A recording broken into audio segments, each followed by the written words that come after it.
喺市區都揾到個超長客廳嘅院舍啊！想睇，跟我嚟啦！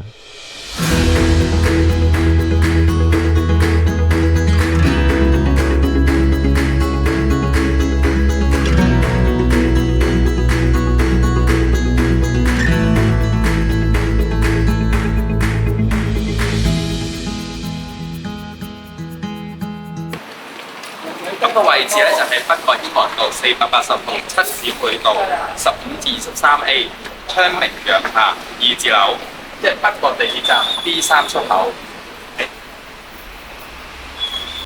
院舍方面呢係甲一級買位院舍，咁亦都係收呢個院舍券嘅。咁設有唔同類型嘅房間啦，有單人房、雙人房、夫妻房。院費係1萬至28000蚊不等。人手方面呢，因為係大院啦，所以人手相當之充裕啊。助理員差唔多10零個，護理員都有20幾個，保健員5個，護士6至8個，職業治療師、物理治療師、活動助理、社工樣樣齊啊。咁行到嚟呢度呢，就係昌明洋廈嘅入口啦。我哋喺度入去，裏邊就有升降機上院舍。咁行到中段呢，就會見到升降機啦。咁我哋就可以喺呢度搭電梯上去。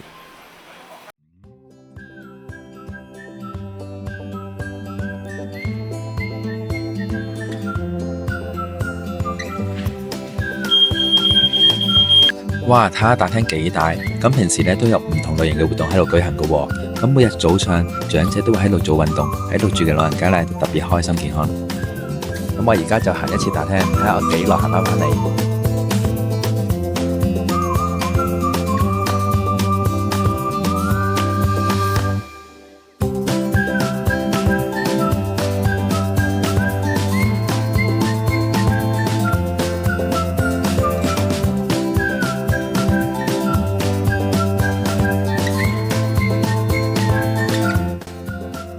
好，跟住落嚟睇下呢一邊啦，呢邊就部車啦，就好多嘅健體嘅設備啦，係嘛？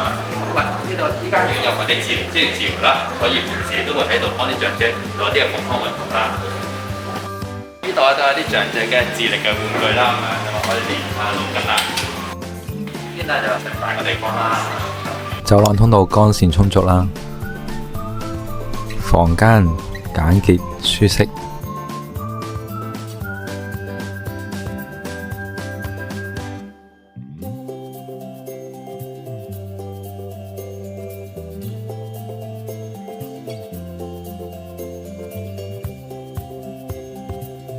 院舍最值得推薦嘅地方呢，首先當然係長型嘅大廳啦，所以經常可以舉辦唔同類型嘅活動，咁長者喺度住都會開心啲啦。另外之前提過醫護人員嘅數量啦，都頗多嘅喎，咁所以長者健康呢都有保障啦。間院舍呢係夠條件提供一個可以關顧長者身心健康方面嘅環境啦。當然啦，每位長者嘅需求同期望都唔同啦。呢一度大家有需要嘅可以揾到我哋安老顧問幫手，呢個服務仲唔使收費嘅。如果呢段影片咧對有幫助咧，請俾一個讚我哋喎，咁記得訂閱埋我哋嘅頻道啦，咁之後你就可以知道更加多院舍嘅資訊啦。下次見，拜拜。